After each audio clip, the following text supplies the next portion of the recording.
Coucou tout le monde. J'attends que Chloé arrive. Ah, voilà. Super. Ça y est, on me voit? On me voit ou pas? Moi, je te vois. Normalement, ça devrait être bon. Ah, ok. Très bien. Comment Génial. Je vois les gens arrivent petit à petit. On va attendre quelques minutes. Du coup, j'avais fait pour ceux qui sont là et qui sont connectés. Donc déjà, bonjour tout le monde. Donc voici Chloé. Je ne sais pas si vous la connaissez de son compte Rayures et Ratures. C'est ça, hein? C'est pas rature, Oui, tu sais le sens des mots. Et donc voilà, qui a fait ce livre dont je vous ai parlé. J'en ai fait un petit post sur mon fil Instagram. C'est un livre, moi, alors je vais parler pour moi, mais que j'ai beaucoup aimé. J'ai énormément lu forcément sur la douance. Et ce que j'aime plus particulièrement dans ce livre, c'est le côté émotionnel qui est mis en avant. Et c'est pas souvent le cas dans les livres sur la douance, où on s'arrête beaucoup sur le côté intellectuel, la cognition, tout ça, tout ça. Et ce que j'aime, c'est aussi que Chloé, c'est une illustratrice, donc il y a des super illustrations. Et ça rend, je sais pas, je trouve que ça rend vraiment la lecture fluide. Et tu vois, en tant que maison d'édition, j'ai repéré non mais la qualité du papier. Tu sais, tu as choisi un papier pas commun. j'ai plein de conseils pour ceux qui veulent auto-éditer leur livre. Ou Ah, passer par super. une comme Je pense que ça Telegram. peut intéresser beaucoup de monde. Parce que tu as choisi un papier, mais c'est pas du tout commun comme la texture du papier que tu as choisi Ouais. pour ton livre. Euh, Et du coup, je trouve ça super agréable justement parce que les illustrations rendent beaucoup mieux dessus. C'est plus joli. Donc voilà, bon, c'était le petit truc. En plus, je me suis dit, tu vois, j'aurais jamais fait attention à ça avant. Et maintenant, voilà. bah, Donc moi, voilà, il y a plein de... j'ai fait Ouais, attention au toucher du papier et à l'odeur aussi. je suis pas étonnée. Je Je sais suis pas du tout. c'est bon. Alors, voilà. Tu vois. Donc voilà, je sais qu'il y a pas mal d'illustrations, ce qui fait que ça parle. Si parfois il y en a qui sont plus visuels et du coup pour certaines idées, j'ai trouvé que c'était très très parlant, c'était très symbolique et elle a su trouver forcément des illustrations qui faisaient de suite écho. Donc voilà, c'est son livre. Je pense qu'on en parlera un peu plus et elle en parlera mieux que moi. Mais voilà, aujourd'hui, j'ai repéré un petit peu toutes les questions que vous m'avez posées. Alors, il y en a eu d'autres en MP, Chloé, mais elle revenait un petit peu dans ce que je te montrais. Donc, je me suis dit, bon. Ouais. Coucou Nadège, alors je vois les coucous, tout ça. Alors, n'hésitez pas, le but des directs, c'est que ça soit interactif. Je pense que Oui, la plupart des questions, je les ai déjà. Alors, j'ai une belle liste de questions. on en a Je- C'est ça. J'espère que vous avez jusqu'à 17 heures. J'essaie de regrouper par thème, donc on va essayer de les poser à Chloé. Et si vous en avez d'autres, eh bien, n'hésitez pas en direct. Je ne sais pas si on aura le temps, mais sinon, est-ce que les gens pourront venir te voir et te les poser à la paix? Est-ce que c'est une possibilité Oui, pour toi? évidemment. Alors, Super. je réponds tout le temps. Parfois, je mets un petit peu de temps parce que je reçois de plus en plus de messages, mais je réponds toujours. Donc, juste, si je vous ai pas répondu en 3-4 jours, vous pouvez me renvoyer un message, mais avant, évitez. Suite, Art non, tu n'as rien loupé. On commence tout juste. Du coup, on va commencer. Est-ce que pour commencer ce direct, est-ce que tu veux bien te présenter? Toi, qui es-tu? Je m'appelle Chloé. Du coup, vous me connaissez peut-être ou pas via le blog Rayures et Ratures. En fait, je suis auteure et illustratrice. Et voilà, j'ai un tout premier projet qui s'appelle Rayures et Ratures, qui est un blog, puis un livre qui sensibilise en douceur et avec des illustrations, voilà, sur le fonctionnement des personnes. Alors, je pense qu'on parlera des termes peut-être après, mais voilà, des Ouais. zèbres potentiels, surdoués, peu importe le thème que vous préférez. Moi, ils me vont tous, voilà. Et voilà, et puis là, je lance un autre projet un peu avec le même modèle, mais sur un autre sujet. On pourra en parler. Je pense que ça peut intéresser aussi. Parce Oui, elle a deux comptes. Alors, ils n'ont pas de ouais, lien en soi, mais moi, je ouais. vais faire, donc Ouais, mais ça va. Je le recommande. Tu vois, il y a quelqu'un d'autre qui recommande ton livre. Oui, je pense que ça va parler à beaucoup de monde, vraiment. D'ailleurs, elle est en auto-édition et tu as eu énormément de succès. Tu en as vendu beaucoup pour une auto-édition ouais, comme ça. C'était fou. Hein. C'est que ça a dû ouais, parler à beaucoup, beaucoup de monde. bientôt. Donc, il y a une demande. Il y a une demande. Et ça, c'est génial. Bon, alors, du coup, moi, j'ai répertorié vos questions puisque j'avais fait dans un story des FAQ et donc j'ai répertorié, allez, 4 grandes thématiques. Tu me dis si tu vois à peu près les mêmes. Tout ce qui est en référence au QI et donc au diagnostic pur de la passation du test. Les enfants, le côté un peu Asperger, mais il y en a deux questions. Et après, tout ce qui est en lien avec l'hypersensibilité et la souffrance qu'on peut ressentir par rapport à ça. Moi, j'ai recensé voilà 4 grands thèmes. Ça te parle assez? Ouais, ça me va. Juste, du coup, quand je me suis présentée, j'ai oublié voilà, de dire aux gens qui ne me connaissent pas que je ne suis pas psychologue. Donc, le livre a été fait à partir de beaucoup de recherches. Donc, 2 ans de recherche, de rencontres, d'interviews, de professionnels, de rencontres de personnes concernées, de témoignages, d'articles scientifiques, de livres, etc. Voilà. Donc, en fait, j'ai condensé tout ça et soit je parle de choses en mettant les sources, quand j'explique, soit c'est vraiment du témoignage et du vécu, en fait. Mais voilà, je ne suis pas psychologue, donc je pense qu'il y a certaines questions. Voilà, les sources. Sauf que c'est à l'envers, parce que... Ouais. Pas... Et voilà, donc voilà, je pense qu'il y a certaines questions, je ne pourrais pas forcément y répondre et je vous redirigerai vers des psychologues ou des psychothérapeutes compétents. Mais voilà, pour le reste, je peux répondre. Super. Est-ce que du coup, on va commencer direct, parce qu'après le temps va aller très très vite. Pour le QI, donc le diagnostic, est-ce que tu pourrais réexpliquer vraiment en largeur qu'est-ce que c'est un test de QI? Oui, alors d'abord, juste sur les termes, après c'est très personnel. Moi, le terme diagnostic, j'aime pas parce que je trouve que ça fait très pathologie, justement. Et c'est un peu pour ça que j'ai fait le livre. C'était aussi pour combattre On a vraiment l'impression que c'est une pathologie, c'est une maladie. Et pour moi, ça l'est pas. Du coup, je préfère utiliser l'identification ou voilà, ou la reconnaissance plutôt que diagnostic, mais on se comprend quand même. Donc, ouais, en fait, le test de QI, parce que j'ai vu qu'il y avait beaucoup de questions à ce sujet-là. C'est le test WISE, alors je sais pas comment ça se prononce, WAIS, tout ça c'est pour les adultes. Le WISE, et le WISC pour les enfants. Voilà, donc c'est un test, c'est à la fin un test de QI qui se déroule en plusieurs phases. En fait, il y a une première phase où on rencontre un professionnel, donc un psychologue. On fait un premier rendez-vous, donc sans test à ce moment-là. C'est vraiment pour comprendre pourquoi on veut le passer, discuter un peu de tout notre vécu, de notre façon de penser, de réagir. Puis, on a une deuxième phase où on passe le test, où là, je ne vais pas rentrer dans les détails trop, mais c'est sur 4 indices principalement, tout ce qui est verbal, tout ce qui est vitesse, mémoire de travail, etc. Voilà, et puis après, en fait, ça se combine avec un test de personnalité. Et à la fin, on a une restitution avec un psychologue. Et je vous dis ça parce que le psychologue est très, très important. C'est-à-dire moi, j'avais pas de croyance sur le test parce que vraiment, je l'ai passé un peu par hasard et je connaissais pas. Mais j'ai beaucoup de gens qui me contactent sur le blog en me posant des questions là-dessus parce qu'ils ont peur, en fait, d'avoir un chiffre. Dans mon cas, j'ai pas eu de chiffre à la fin. On m'a juste expliqué mon fonctionnement. Enfin, juste, c'est énorme en fait, mais voilà. Mais c'est vrai qu'on focalise beaucoup sur le chiffre parce que c'est le fameux 130, la fameuse barre des 130 qui peuvent effrayer. Mais je pense que une bonne passation de test, ce n'est pas le test de QI, c'est vraiment la rencontre avec un psychologue qui est formé dans ce domaine de compétences et c'est l'ensemble de plein d'éléments qui va donner une potentielle réponse. En fait, c'est ça, c'est que le psychologue va pas analyser simplement la réponse aux questions, en fait. Il va pas analyser simplement les résultats, mais il va vraiment analyser la façon de répondre. Et donc, moi, j'ai été bloquée complètement sur certaines questions parce que j'osais pas répondre, parce que j'avais peur de me tromper, en fait. Et ça a été analysé aussi. Donc, vraiment, la façon de répondre, le comportement, est-ce qu'on est très anxieux, est-ce qu'on est bloqué pour différentes raisons, ça c'est pris en compte quand on a un très bon professionnel et c'est pour ça que je recommande vraiment, c'est qu'on apprend beaucoup de choses sur soi.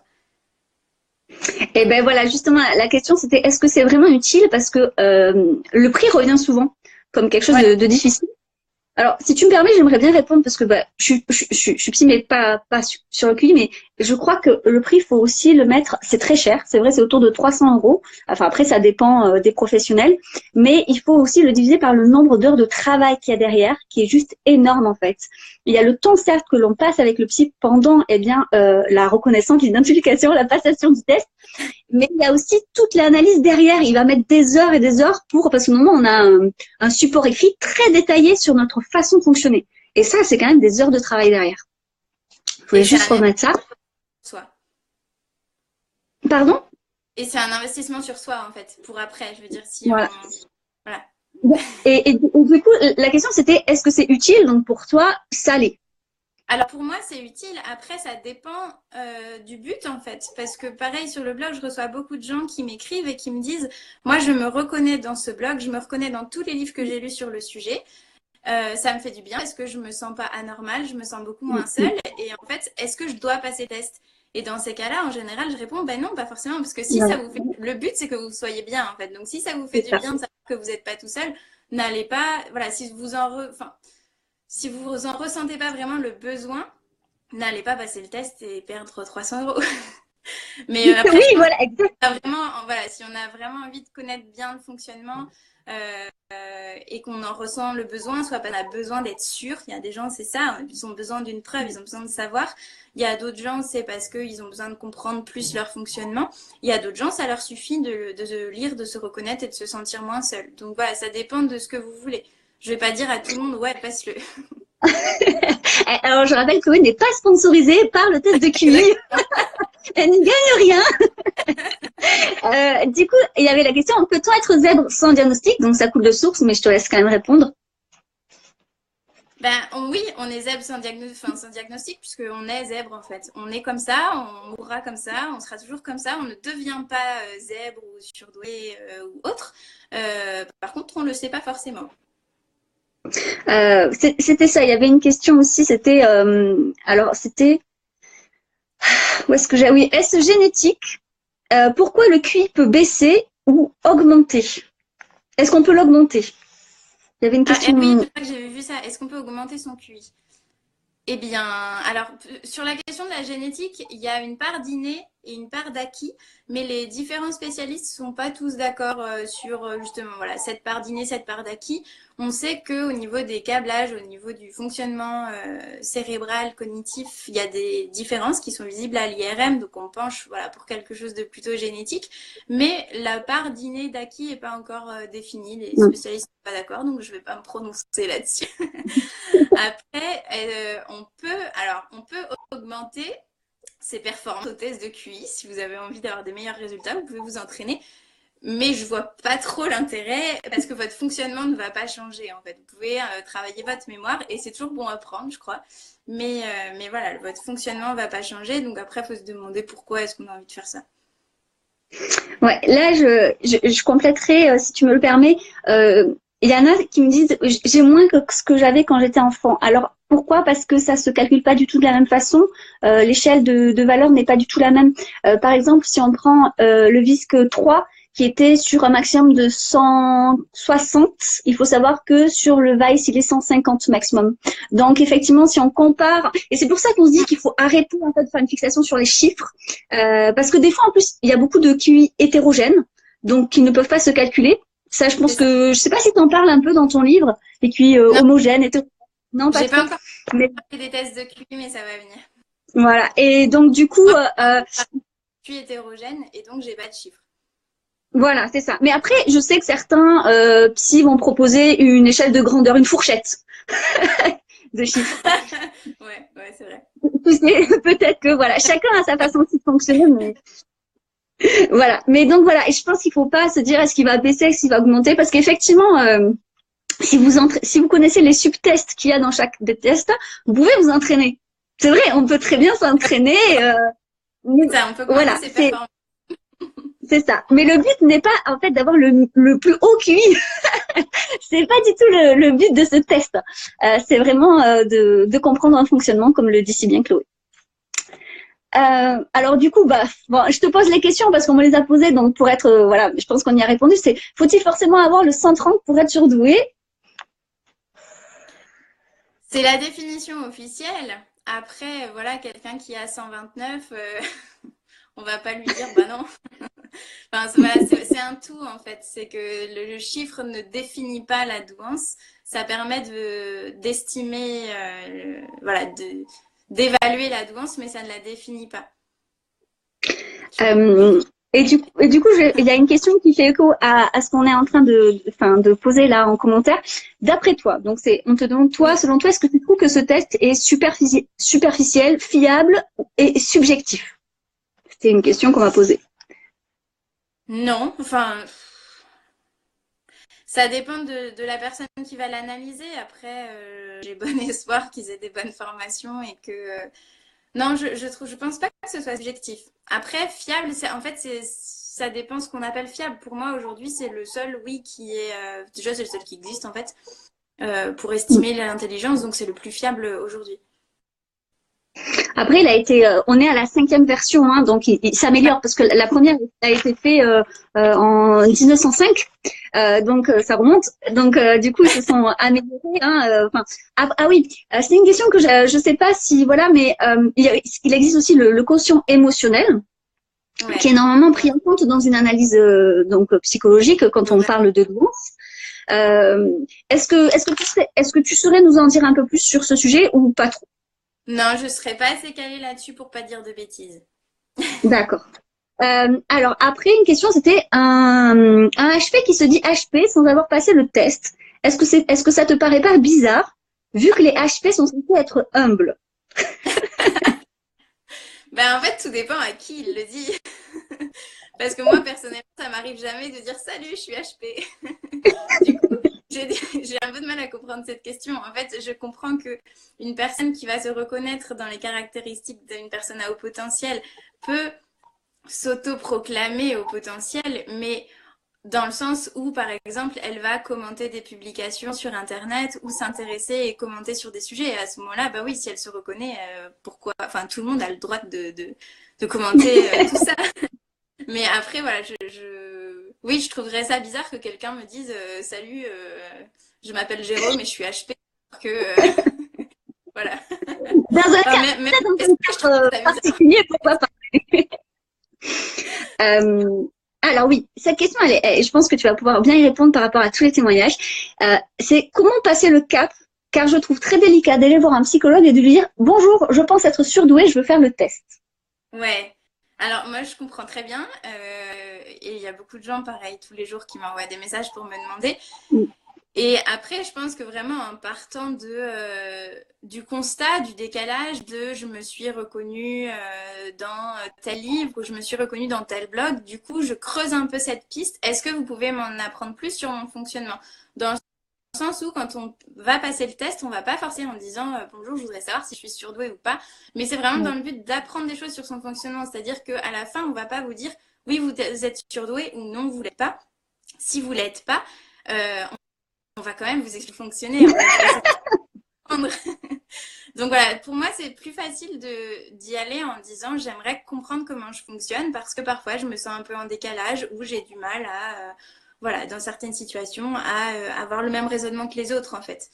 Donc je pense que là-dessus, c'est peut-être plus simple de l'aborder comme ça en fait, en disant soit je me suis reconnue là-dedans, qu'est-ce que vous en pensez soit, voilà, soit en disant je voudrais en apprendre plus sur moi. Sachant que vous allez pas, enfin, je pense qu'on va pas directement voir quelqu'un en disant bonjour, je voudrais passer le test, mais plus d'abord faire une consultation avec un psy, voilà, en discutant du sujet avec lui en fait, et lui pourra dire si oui ou non il pense qu'il faut passer. Parce que je pense qu'en fait, derrière, il y a aussi ce préjugé, dire, voilà, si je dis que je pense être surdoué, c'est que je dis que je suis plus intelligent. Et donc Ouais. ça gêne. Mais le préjugé Ouais. est très, très fort, en fait. Et enfin, j'en parlais dans mon post aujourd'hui, le terme même de surdoué, ça mène à penser au-dessus des autres. En réalité, finalement, j'ai envie de te demander, c'est vrai qu'on l'a pas dit de suite, mais pour toi, c'est quoi un surdoué? Oui, alors en fait déjà, pour moi, un surdoué, une personne à haut potentiel, un zèbre, pour moi c'est exactement la même chose. C'est-à-dire que c'est une personne qui a un fonctionnement hors norme en fait. Un fonctionnement, quand on dit anormal ou qui n'est pas dans la norme, c'est pas que c'est bizarre, même si on trouve souvent qu'on est bizarre voilà, quand on est jeune, mais c'est vraiment hors norme. C'est-à-dire qu'on a un fonctionnement qui n'est pas comme la plupart des gens. C'est un fonctionnement cérébral, un fonctionnement cognitif, avec un ensemble de caractéristiques qu'on a ou pas, puisque chacun est différent. En fait, il y a une base, voilà, vraiment un raisonnement, un fonctionnement, et derrière les caractéristiques, en fonction de la personnalité, en fonction de l'environnement, en fonction des événements qu'on a vécus, on va plus ou moins les développer. Voilà. Salut Fanny. Attends, je vais remonter un peu dans. Peut-être qu'il y avait des questions que j'ai Il y avait une loupées. question. que j'ai vu, c'est à partir de quel âge, je crois, peut-on passer le test? Mm. Alors, je pense que là, sur le WIS, tu seras plus calé que moi.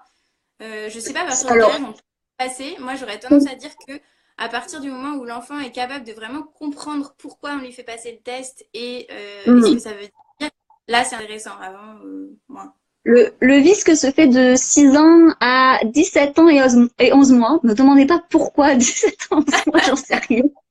Et après, ça tombe sur le Vice, mais c'est 6 ans. Au-dessous, c'est pas possible. Après, je rejoins vraiment Chloé en disant il n'y a pas d'intérêt de faire tester son enfant s'il n'en ressent pas le besoin et s'il ne comprend pas l'intérêt, en fait. Et parce que il y a plein de, comme tu disais, il y a plein de zèbres qui sont pas testés et pour autant ils s'ignorent zèbres, mais comme ils sont bien, ils se sont jamais interrogés là-dessus et voilà, c'est ça. Donc au départ, le test quand même a été inventé pour les enfants en difficulté à l'école. Il s'est démocratisé sur plein d'autres domaines et ça c'est génial parce que effectivement il y a beaucoup par exemple de salariés qui souffrent dans le monde du travail, qui savent pas pourquoi ou qui souffrent dans leurs relations dans tous les jours et au lieu de se dire encore une fois anormal, ce test peut apporter des réponses. Mais oui, c'est de toute façon un psychologue ne pourra jamais faire passer test avant 6 ans parce que ça n'existe pas, ce n'est pas possible. Mais même 6 ans, enfin voilà, il faut en fait, je pense, chercher l'intérêt. Et je trouve que c'est très délicat chez les enfants. Tu vois, adulte, tu te dis, t'as ta propre responsabilité, tu sais que t'es en recherche de toi-même et c'est, voilà, pour en apprendre sur toi. Je trouve que pour les enfants, bon, on pourrait en discuter, mais je crois que vous loupez des questions aussi, non? Ah oui, est-ce que tu parles aussi du test de QI? Comment? Ah, ça revenait sur une question, mais c'était Scargo22 qui disait, est-ce que tu parles aussi des limites du test de QI, par exemple, que c'est la mesure d'une forme d'intelligence assez précise et occidentale? Alors là, je suis pas assez calée là-dessus justement pour. Je suis en train de faire mes recherches pour faire un article sur les tests de QI, donc je suis pas assez calée sur toutes les limites, les biais, tout ça. Mais je fais mes recherches et je vous dirai très bientôt. Il y a juste une question aussi sur pas tous les psys sont formés là-dessus et comment savoir si notre psy est formé là-dessus. Je sais pas comment on lève les questions. Bon, tant pis. Alors non, tous les psys ne sont pas formés pour faire passer ces tests-là. Je conseille vraiment de passer par des recommandations parce qu'il y a aussi des psys qui sont formés mais qui ne sont pas forcément compétents.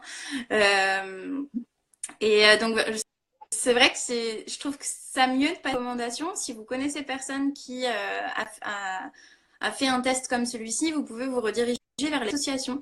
Moi, je sais que c'est l'AFEP qui m'avait contacté, enfin que j'avais contacté, qui m'avait donné des informations sur les personnes qui étaient habilitées à faire passer ce test et qui étaient compétentes.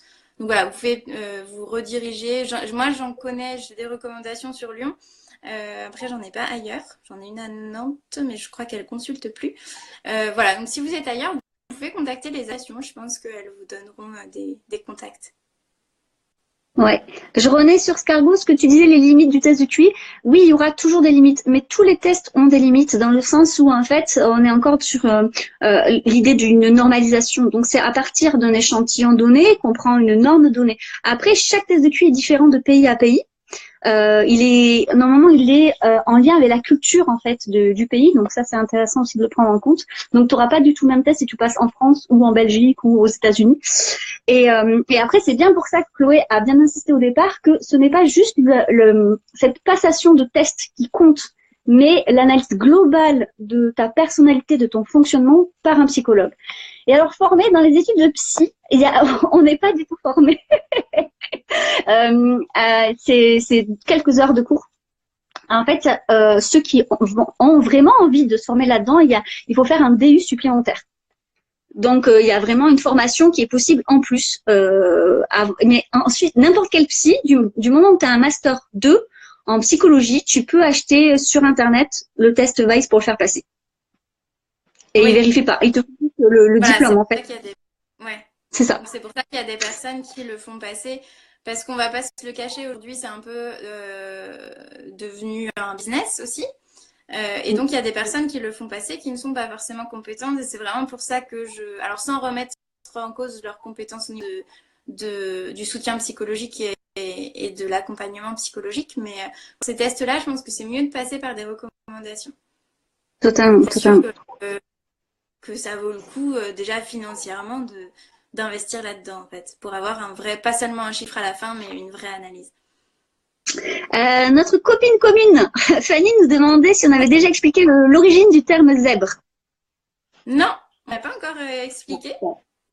C'est un terme qui a été, alors pas inventé, mais utilisé en fait qui est utilisé par Jeanne Siofachin, qui est une psychologue clinicienne, pour justement un peu dépasser tous ces clichés qui sont contenus en fait dans les autres termes, dans haut potentiel, dans surdoué, et histoire de voilà d'avoir un nouveau terme. Donc il me semble que c'est parce qu'on est les zèbres sont uniques par leur rayure, mais arrivent à se fondre dans la masse quand même. Je crois qu'il y a plusieurs significations même. Oui, c'est vrai. Voilà. Je pense que c'est bon, Fanny, on t'a répondu. Il y a Aurore qui est d'accord avec toi, avec l'ARCEP, qui sont une très bonne association. Ah ouais. J'avais noté une dernière question sur cette thématique, c'était comment parler à son entourage après de ce fameux test, parce que c'est toujours délicat, effectivement. Il y a ce complexe de supériorité, d'infériorité qui est lié avec les préjugés sur la douance. Donc, est-ce que tu as un conseil par rapport à tous les témoignages que tu as réunis de comment finalement aborder ce sujet? C'est jamais facile d'aborder ce sujet-là. Déjà, il faut être soi-même en paix avec. Il faut l'accepter pour soi, parce que si on a encore nous-mêmes des difficultés à l'assumer, ça va être très compliqué d'en parler. Après, c'est vrai qu'on parle souvent un peu d'un coming out en l'expliquant à son entourage. Et là, j'ai eu beaucoup, c'est un peu les plus beaux compliments sur le livre que je reçois, c'est qu'il y a beaucoup de gens qui me disent, en fait, j'ai laissé le livre sur le bord de la table et les gens l'ont regardé parce qu'il y a des illustrations, ils l'ont ouvert et petit à petit, ça sensibilise en fait, sans que ce soit lourd. Et ça permet, les personnes ne vont pas lire tout le livre, mais en fait, ça permet d'amorcer le dialogue sur un sujet qui est souvent compliqué à aborder. Donc voilà, ça peut être via des illustrations du blog, ça peut être via le livre. Il y a toujours des moyens en fait d'aborder le sujet doucement, et je pense que la chose la plus importante à faire dès le départ en fait, c'est de combattre les préjugés pour que justement le dialogue soit plus facile, d'expliquer non. Est-ce que tu me permets de montrer, de prendre un passage de ton livre? Oui. Parce que c'est un passage qui m'a beaucoup marqué et qui, je pense, effectivement, sensibilise très bien même quelqu'un qui n'y connaît rien. C'est cette petite illustration avec Alexis. Donc, je rappelle, effectivement, Alex et moi, on a passé le test et donc, effectivement, voilà. Et notre hypersensibilité nous a réunis parce que je pense que on se faisait écho là où on ne voyait pas ça ailleurs. Et cette illustration, elle m'a tellement parlé que je lui ai montré. Alors c'est pas, j'ai pas exactement vécu cette chose, mais ça, je me suis dit génial. Et en fait, donc je vais vous dire, donc du coup c'est sur l'hypersensibilité. Donc je pense que les hypersensibles, on y reviendra après, mais vont se reconnaître également parce qu'il y a dans ce livre il y a tellement sur l'hypersensibilité et comme je dis avec les illustrations, ça parle tellement. Et en fait, donc, la petite situation, on voit donc quelqu'un qui est derrière la WC qui dit « Chérie, tu n'as pas jeté le rouleau de papier toilette à 14h. 14h, 1 seconde. » On voit la fameuse chérie voilà, qui pleure. Et du coup, elle explique qu'est-ce qui s'est passé dans le cerveau. Mais c'est exactement ça. C'est « Tu n'as pas jeté le rouleau. Qu'est-ce que ça donne? J'aurais dû le faire, mais j'ai eu la flemme. Qu'est-ce que ça donne? Il attendait mieux de moi. Qu'est-ce que ça donne? Je l'ai déçu. Qu'est-ce que ça donne? Je ne sers à rien. Qu'est-ce que ça donne? Il ne m'aime plus. Qu'est-ce que ça donne? Personne ne m'aime. » Et donc, en 2 secondes, il s'est passé tout ça dans le cerveau qui fait que, voilà, juste une phrase a pu nous mettre dans des états pas possibles. Et je trouve que c'est exactement ça. Et en plus, c'est tellement pas compris dans notre société parce que clairement, bah, on voit juste la personne, mais pourquoi elle pleure? Mais n'importe quoi, mais pour ça, oh là là. Et en plus, c'est ça qui se passe dans notre cerveau. Il y a cette dualité en disant oh, mais pourquoi je me prends la tête pour ça? Mais pourquoi je me mets dans cet état? Et donc, on se illégitime et c'est encore pire. Mais voilà. Je ne me suis jamais demandé pourquoi je me mettais dans cet état. Hein. C'est les autres qui m'ont dit mais pourquoi tu te mets dans cet état? C'est ça. Mais bon. Donc, je pense qu'effectivement, faire traîner le bouquin, voilà, avec les illustrations, on peut parler. Même aux personnes qui sont moins sensibles, hein, pas sensibles puisqu'on a tous notre sensibilité, et peut donner des clés, mais des vraies clés en fait, des vrais outils pour se comprendre et être compris des autres. Donc, merci à toi. Je crois qu'il y a eu une question. Sur le QI hétérogène. Ouais. C'est ça? Une fois Oui, le test passé, on identifie HP, on repart avec plein de questions. Alors, je pense que le QI soit hétérogène ou homogène, on ressort dans tous les cas avec plein de questions, mais parce que le test est vraiment le début d'un long chemin vers la compréhension, puis l'acceptation. Et il n'y a pas vraiment de conseils à donner à part prendre les choses petit à petit et relire un peu tout ce qui s'est passé avant pour voir comment notre potentiel, en fait, je sais pas comment expliquer, mais a interagi avec tout notre parcours, en fait, et c'est un plus qui a été un frein. Et en fait, quand on arrive à repérer tout ça, à analyser tout ça, on arrive petit à petit à l'assumer, à l'accepter et à en faire une vraie force, en fait, et en tirer une énergie créatrice. Moi, à titre d'exemple, moi, quand je l'ai passé, donc j'ai mis plus de 2 ans à l'accepter. Et j'ai passé quasiment une année entière à essayer de trouver toutes les failles de la psy qui a fait qu'elle a fait un mauvais travail. Je voulais démontrer qu'elle s'était plantée en fait et que bah voilà, elle n'avait pas été assez professionnelle et que bah ouais, elle s'était plantée, c'est tout. Et donc j'ai pris plus de 2 ans et la révélation, c'est quand en fait j'ai été prête à le dire et notamment à ma mère où elle m'a sorti « Oh mais on le savait déjà, on t'a fait tester quand t'étais gamine ». Et en fait, ils ne m'ont jamais dit. Et ça expliquait bien des choses. C'est pour ça que, en fait, mes parents ont toujours été très, très sévères parce que dans les préjugés, je devais être toujours la première de la classe. Et si j'étais que deuxième, c'est que j'étais fainéante. Voilà. Donc, moi, j'ai grandi avec l'idée que j'étais vraiment fainéante ou bien c'est que j'étais très stupide. Inévitablement, quoi. Donc, c'était horrible parce que toute ma scolarité, bah, si j'avais moins de 16, c'est que j'étais bête. Et qu'importe ce qu'on me disait, ça s'est vraiment mis en moi en fait. Donc j'ai détesté l'école, le collège, le lycée, j'ai détesté ça, c'était horrible. Je me suis plus éclatée à l'université après. Et par contre j'étais frustrée davantage parce que la créativité n'a pas beaucoup de place dans, dans le parcours éducatif en France quand même. Donc tu dois apprendre par cœur et tu dois recracher. Hein. Tu vois, mais voilà, j'ai mis du temps à l'accepter, c'est vrai. Et Alex, il a mis beaucoup plus de temps, il a mis 6 ans à accepter. Donc, donc voilà, en fait, c'est un cheminement. Hein. C'est tout un cheminement et puis ça peut prendre des années. Et puis, enfin, en fait, moi, je le savais parce que quand j'étais petite, on m'a pas fait passer de test, mais on m'a dit, t'es précoce, saute une classe, allez hop. Et en fait, j'ai grandi avec cette phrase, t'es précoce, et je savais pas du tout ce que ça voulait dire parce que personne me l'a jamais expliqué. Donc pour moi, c'était un peu pour toi, mais sauf que c'est pas mes parents qui me mettaient la pression. Moi, je me la mets toute seule parce que je pensais que si j'avais pas 20 partout, si j'étais pas la première partout, on m'aimerait plus. Jusqu'au jour où j'ai eu 13 et on m'aimait quand même, donc je me suis dit, mais qu'est-ce qui se passe? Et en fait, je me mettais énormément de pression pour rentrer dans le moule aussi. Oui, voilà, il fallait faire comme les autres. C'était comme ça autrement. Et c'est à 25 ans, après avoir démissionné plusieurs fois, que là, je me suis vraiment penchée sur la question et que j'ai passé le test et que j'ai compris ce que tout ça voulait dire. Et depuis, je me mets plus du tout la pression. Donc en fait, pendant des années, voilà, pendant 25 ans, j'ai grandi avec ça, avec ces préjugés du coup, le test a pour moi été vraiment le début d'un nouveau chemin, mais aussi le moment où je me dis, ah, ok, ça, donc hop, tout le reste, j'ai effacé, mais assez rapidement. C'est ça, c'est vraiment, je pense que ça libère en fait ce test. Ça explique des choses. Parce que voilà, encore une fois, c'est pas le chiffre. Si vous y allez pour le chiffre, vous risquez d'être déçu parce qu'il vous conviendra jamais assez, du coup. Vous auriez toujours plus, donc il n'y a aucun intérêt. Je ne sais pas s'il y a eu d'autres questions entre-temps. Ah, je crois qu'il y en a eu plein. Après, oui, il y en a une qui dit « Merci et ça ne fait que 2 semaines pour moi ». En fait, oui, il faut s'inquiéter aussi si juste après le test, il y a une période de gros chamboulement, en fait, parce qu'on relit quand même un peu toute sa vie. Donc, c'est normal que ça perturbe et c'est normal qu'on ne soit pas tout de suite en paix avec ses caractéristiques, en fait. Ça prend du temps, on ne va pas se le cacher.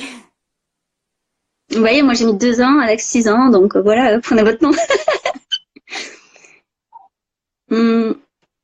Sortez de ma tête. Pour vivre en couple avec un conjoint. Oui, je crois que tu en parles très bien dans ton livre Vivre en couple. C'est une partie. Oui, parce que En fait, on me demande beaucoup, est-ce qu'il faut être en couple avec, si on est zèbre, est-ce qu'il faut être en couple avec un zèbre? C'est une question que j'ai tout le temps. Voilà, Mm. du coup, je réponds, bah non, pas forcément. En C'est fait, ça. dans les deux cas, l'important, c'est la communication. Et là, je pense que tu en parleras mieux que moi. C'est d'apprendre à comprendre l'autre, qu'il se fonctionne comme nous ou pas, en fait. Deux personnes qui ont un fonctionnement cérébral ou cognitif qui est similaire vont avoir tellement de différences. Et puis, il va y avoir le jeu d'intensité qui fait que ben, c'est à prendre en compte. Et voilà, je te laisse la partie communication puisque c'est un peu ton cœur Oui, de métier. totalement. J'ai fait un post sur l'hypersensibilité, les hypersensibles et le couple qui correspond totalement. C'est-à-dire que vous allez de toute façon avoir des difficultés, que ça soit avec une personne non zèbre, eh ben, il y a des choses qu'elle ne va peut-être pas saisir, mais avec un zèbre aussi, parce que ben, comme l'a dit Chloé, les zébrures c'est comme vos empreintes. Elles sont uniques. Donc moi, avec Alexis, on a par exemple passé le test à peu près en même temps. On n'a pas du tout les mêmes résultats enfin, au même subtest. On n'a pas du tout les mêmes capacités au quotidien. Moi, je peux faire 10 choses en même temps sans souci. Et d'ailleurs, au contraire, il me faut faire plusieurs choses en même temps. Alex, absolument pas. Il est concentré sur une seule tâche et il ne peut pas faire une deuxième tâche à la fois, c'est la panique. Et pour autant, ça n'empêche pas, voilà, d'être aussi un zèbre. Donc, voilà, on est très différents. Donc, la communication est toujours la clé de toute façon dans toutes les relations. Donc, zèbre ou non. Ce que je n'accepte pas, c'est de ne pas lancer dans ma créativité avec un QI au-dessus de 130. Je sais pas si tu comprends, Chloé, ce que nous dit Alex of Belgium, mais moi, je comprends pas très bien. C'est quoi la question? Ce que je n'accepte pas, c'est de ne pas lancer dans ma créativité avec un QI au-dessus de 130. Alors, je suis pas sûre de comprendre. Est-ce que c'est Bon. que est-ce que la personne part du principe que quand on a plus de 130, on est créatif et que du coup, elle n'arrive pas à exprimer sa créativité et elle le vit comme un échec? Parce Peut-être, que tu nous dis, Alex, du coup, oui, on parce que je précise. sais pas si je suis à côté de la plaque ou pas. La Nozno nous dit, je n'avais pas la pression parentale, mais pourtant je me mettais vraiment la pression. Il me fallait minimum 18 sur 20. Et puis un jour, quand je ne pouvais plus maintenir de telles notes, j'ai décidé de ne plus rien faire du tout, même de dormir en cours, comme pour prouver que si j'avais pas de super notes, c'était fait exprès.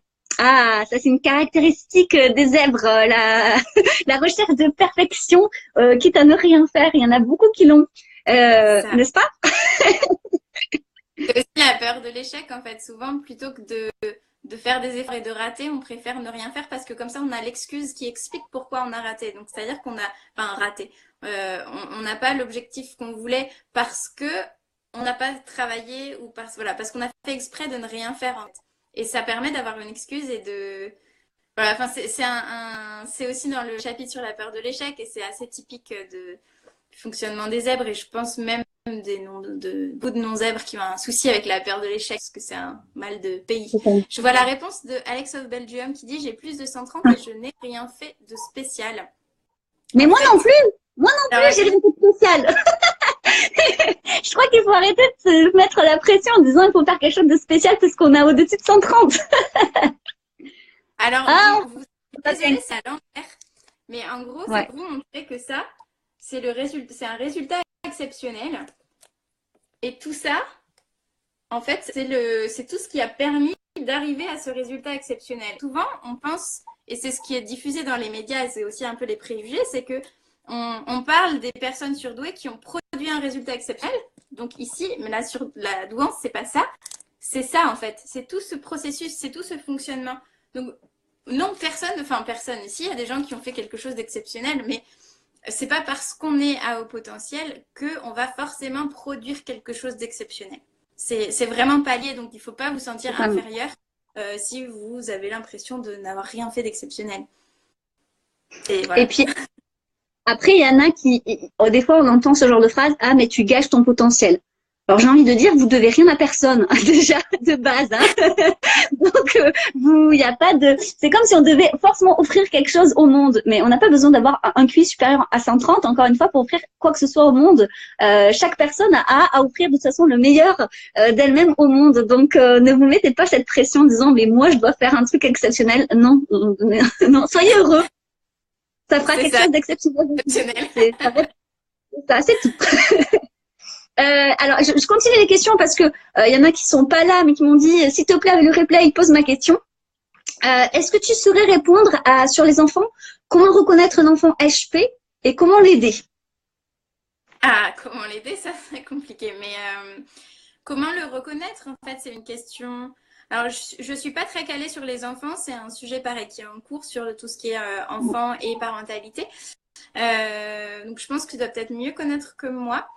Après, pour reconnaître dans tous les cas quelqu'un à haut potentiel, c'est un ensemble de caractéristiques. On va prendre en compte sa mémoire, on va prendre en compte sa sensibilité, je sais pas comment mettre des mots là-dessus en fait. C'est très compliqué parce que c'est vrai que quand on les Ouais. voit, je sais pas si tu vois ce que je veux dire, mais Alors, Alex pose la question, peut-on reconnaître un bébé HP? Je trouve que c'est toujours délicat. Dans certains livres, on vous dira, par exemple, que c'est un bébé dès la naissance qui va être très éveillé. Ça peut être un enfant qui va marcher plus tôt, qui va parler plus tôt, ce genre de choses. Je rappelle quand même que Einstein, qui est vu comme quelqu'un de brillant, qui était peut-être un génie, même si son QI, je tiens à dire, n'a jamais été testé. On dit qu'il a 200, c'est pas possible en fait, hein, il n'a jamais été testé. Donc voilà. Il a parlé pour la première fois à 4 ans. Donc vous voyez bien que le truc de forcément un enfant HP parle plus tôt que les autres, ça n'a pas de sens. Par contre, quelque chose qui peut se révéler assez commun, ça va être un enfant par contre qui va poser beaucoup de questions, qui va avoir une grande curiosité. Mais il y a des enfants non HP qui auront cette caractéristique aussi, parce que dans un environnement stimulant, peut-être que voilà, un enfant aura de grandes capacités aussi intellectuelles. Donc, moi, je suis très mal à l'aise aussi pour répondre sur ça. Parce que je me dis, qu'est-ce que recherche le parent en posant cette question? Loin de moi de poser un jugement. Mais je me dis que chaque enfant est unique, a sa propre sensibilité, a ses propres compétences. Et si l'enfant n'est pas en souffrance pour X ou Y raison, la question ne devrait même pas se poser. Il est tel qu'il est avec ses capacités.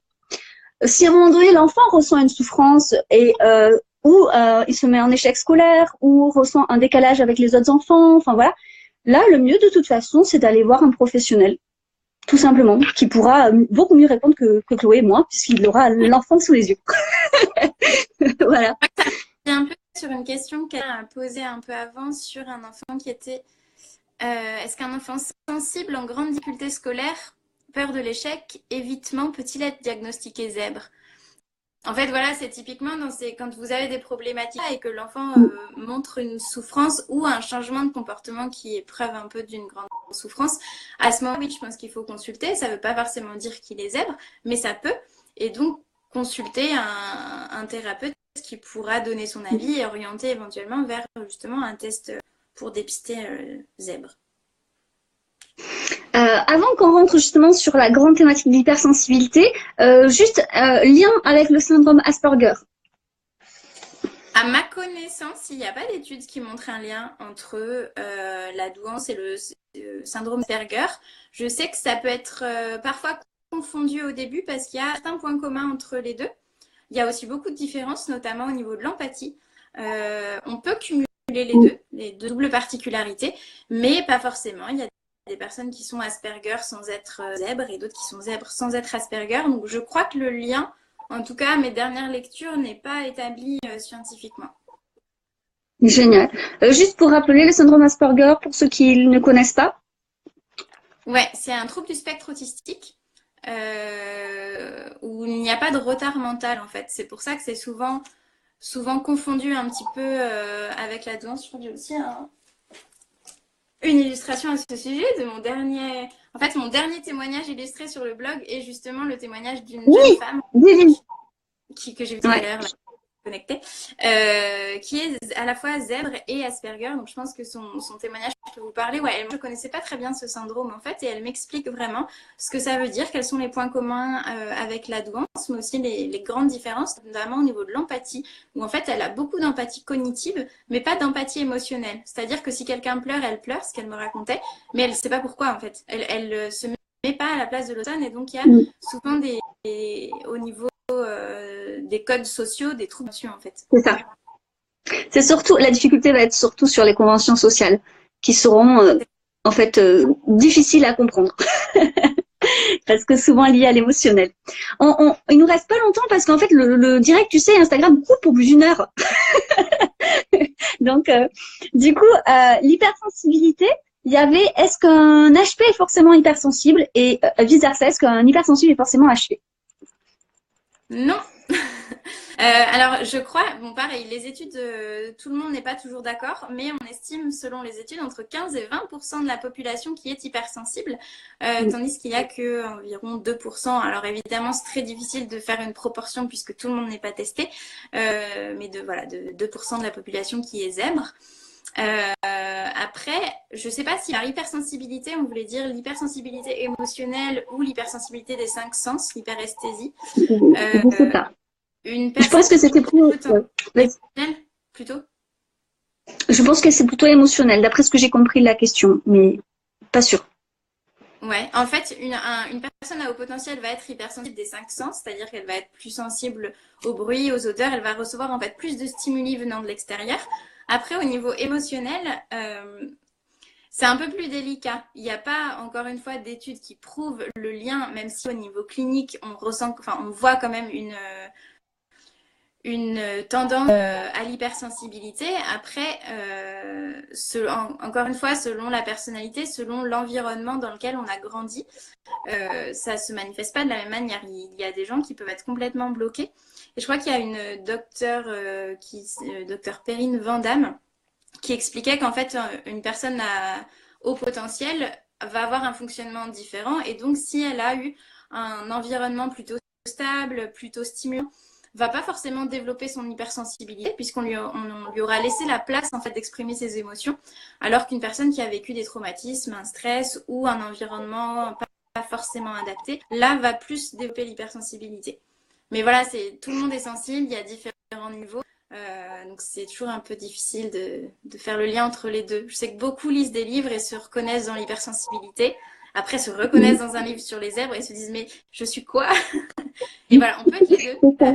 Du temps, voilà. C'est ça, parce que du coup, la question c'était quelle est la différence entre finalement un HP hypersensible et juste un hypersensible? Ah bah, une personne hypersensible va avoir toutes les... Alors, je pense que du coup, c'est plutôt hypersensibilité émotionnelle, donc va être très sensible au niveau émotionnel, mais ne va pas avoir un fonctionnement cognitif différent de la majorité des gens, en fait. Ne va pas avoir le câblage des personnes à haut potentiel, donc va, au niveau de la mémoire, au niveau du nombre de styles en fait, qu'elle reçoit, va gérer ça de manière complètement différente. Qu'est-ce que tu appelles un câblage différent pour que ça soit clair pour les autres? Qu'est-ce qu'on voit à l'IRM? Qu'est-ce qui démontre la différence chez les hauts potentiels? En fait, je sais pas comment expliquer ça de manière très simple, à part lire mon livre, mais on marque en fait une différence au niveau de la substance grise et de la substance blanche. Donc en fait, c'est ce qui va permettre d'amener l'information plus rapidement en fait. Je sais pas comment expliquer ça. C'est-à-dire que le lobe frontal et le lobe pariétal va avoir plus de myéline qui entoure les neurones qu'une personne qui n'est pas au potentiel. Donc l'information va circuler plus vite. La vitesse en fait de transport des informations, de traitement des informations va être beaucoup plus élevée. Voilà. Donc au moins c'est scientifique. Parce que souvent il y en a qui mettent vraiment un jugement très négatif en disant non, ça n'existe pas, c'est une fausse étiquette, c'est encore une fois pour se mettre en avant, enfin voilà. Et donc voilà, donc voilà, vous achetez le livre de Chloé, vous comprendrez. Et du coup, alors attends, il y avait plein de questions, j'ai loupé plein de questions du coup. Oui, avec tout moi ça. je vois un test pour savoir si on est hypersensible, je ne crois pas. Alors, non, pas officiellement, mais Hélène Aron, qui est quand même une référence dans le domaine de l'hypersensibilité, dans son livre, je l'ai pas là, je suis sûre qu'il est en bas, ouais, il doit traîner ailleurs. Ces gens qui ont peur d'avoir peur. Le titre est très mal choisi, mais voilà. Mais elle recense 42 caractéristiques et elle estime que si on a, je crois, plus de 25 ou 26, c'est qu'on est hypersensible. Après, du coup, il y a des psychologues qui ont fait émerger quelques tests autour de ça, mais il n'y a pas de test officiel. Ok, alors j'ai Angélique qui me corrige. Parce que Angélique, dont j'ai publié le témoignage sur ce qu'on disait tout à l'heure. Ah, c'est elle. corrige que je me suis trompée, c'est l'empathie émotionnelle, mais zéro empathie cognitive. Voilà. D'accord. C'est pas très clair pour moi. Est-ce que c'est possible de... Là, donc on est sur le syndrome Asperger, du coup. Est-ce que c'est possible de vraiment... Ah bah, sinon, c'est expliqué dans ton blog? Elle explique, oui, parce que moi je suis pas non plus Bon, voilà. cause du sujet, mais elle explique justement. Faut aller. Donc, il faut aller voir. C'est ça, il faut aller voir le blog. Attends, je crois que je suis remontée beaucoup trop haut, là. Donc, c'est bon. Je pense que c'est bon. Et Fanny nous dit Ah, ben aussi voilà, que ça veut dire que Masala a mis un test aussi. Voilà, oui. Bah alors, effectivement, il a écrit également. Et pour tout ce qui est enfant hypersensible, il a écrit un livre top là-dessus, effectivement. Mais je crois que ça se regroupe, son test, avec celui d'Hélène Aron. Je sais pas si tu t'en sais plus là-dessus. Marie Sou, il me semble que c'est un lien. Merci Oli pour toutes ces jolies découvertes. Mais oui, mais de rien, je fais des directs avec des gens incroyables. C'est... ah oui, alors cette question, je pense qu'effectivement, bon, alors il y a encore, c'est ce que tu en parles dans ton livre, mais comment faire finalement de son hypersensibilité, de ses rayures, une force? J'ai vu la question, mais je pense qu'on peut en parler des heures et on peut y réfléchir surtout des heures Ouais. parce que tout le monde va le faire un peu de manière différente. Oui, merci Marie. Ça se recoupe. Non, c'est vraiment, je pense, la compréhension. En fait, le fait de comprendre comment on fonctionne, de comprendre aussi que l'intensité des émotions enfin voilà, ce qu'on ressent, c'est comme ça et l'accepter permet de, enfin, après, je parle pour moi encore une fois et quelques personnes que j'ai rencontrées, mais le fait de le savoir, du coup, de ne pas essayer de se mettre dans un moule qui nous correspond pas, fait qu'en fait, on est beaucoup plus serein et petit à petit, on apprend à mieux se connaître, on apprend à savoir aussi comment les autres réagissent et pourquoi ils réagissent comme ça et à comprendre pourquoi moi je réagis pas de la même manière et je trouve très bizarre ce qu'ils font. Et voilà, ça permet que chacun s'adapte en fait et d'être plus en paix avec soi-même. Alors après, c'est joli de le dire comme ça, hein, parce que on met pas 2 secondes à accepter toutes ces différences. Mais je pense que c'est vraiment la clé, c'est de comprendre en fait. c'est ça. Et donc de se légitimer par soi-même, pour soi-même, avec soi-même. Il y avait une question sur ton livre. Est-ce que tu fais des séances de dédicaces? Alors, j'en ai fait une à Paris cette semaine au groupe des coloriers où il y a Fanny qui nous parlait du test sur l'hypersensibilité, qui était là. J'en ferai sûrement une à Lyon. Après, c'est un peu difficile pour moi de me déplacer dans toute la France. Donc, pour l'instant, c'est pas prévu.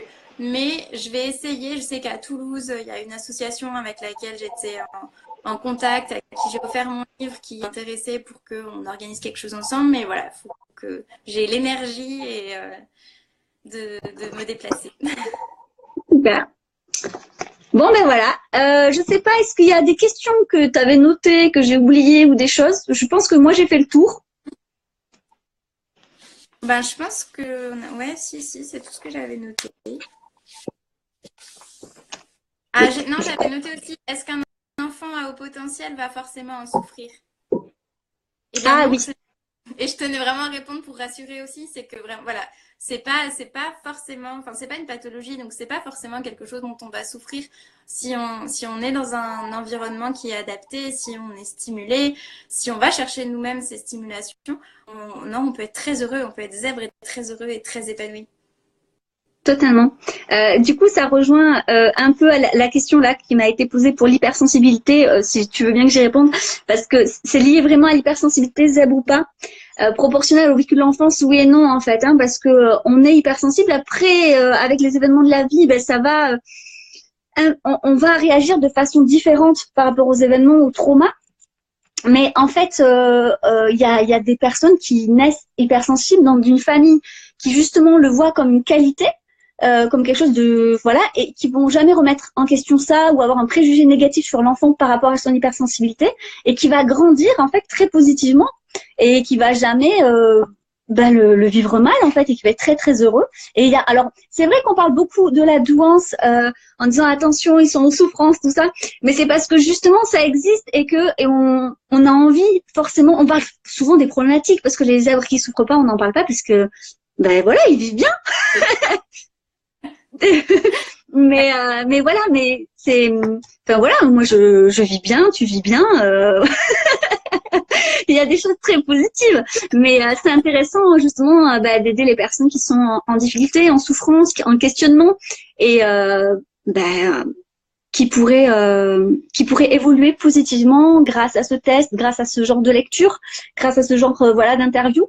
Je parlais justement, je sais pas si tu connais le coach que j'ai plus le nom là, mais à la question de pourquoi les zèbres ne parlent pas en fait de la douance.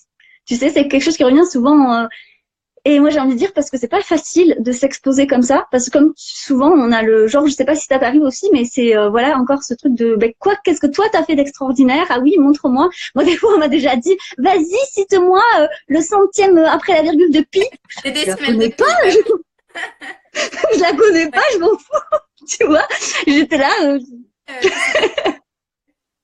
Parce que maintenant, en fait, j'en ai jamais parlé, sauf que maintenant, voilà, j'ai fait un blog, j'ai fait un livre sur le sujet, donc je suis obligée de parler de ça quand on me pose la question sur quoi ça et pourquoi. Et on me répond, mais c'est super prétentieux de faire ça. Voilà. Ah, et on te le dit encore, c'est vrai? C'est ça le plus drôle, on me le dit en face. Donc en général, je réponds, le livre, pas que non. C'est ça. C'est ce que je me dis à un moment donné, c'est que les gens ils comprennent rien. J'ai fait une vidéo sur la douance justement parce que je voulais casser les préjugés et en commentaire YouTube. Alors après c'est YouTube, mais j'avais eu ce genre de commentaires un peu je suis désolée, mais si tu l'étais, tu pourrais pas le dire et tout. Je me dis c'est fatigant, hein. Mais il y a quelqu'un qui finalement a répondu pour moi parce que c'est vrai qu'à un moment donné t'as plus trop envie de répondre, hein, tu vois. Tu te dis, bon, t'as rien compris. Ok, alors attends. Peut-on être sûr d'être hypersensible sans effet miroir du Barnum? Pas envie d'avoir une réponse à nos questions et tout. J'ai fait 10 posts à ce sujet sur l'hypersensibilité sur mon fil Instagram. Je te laisserai regarder Sweet Art Créa. Comment aider une enfant qui subit du harcèlement scolaire dû à sa condition de zèbre et qui ne sait pas réagir socialement face à ses pairs? Je ne sais pas si Chloé, tu veux répondre à cette question. Je trouve que c'est un peu délicat de te répondre comme ça. Chloé, je crois que ça bug parce que je t'entends plus, moi. Chloé, je t'entends plus. Oh, ça va couper en plus, je crois. Je crois que le direct va couper. Je crois qu'on t'a perdu, Chloé. Je t'entends plus du tout.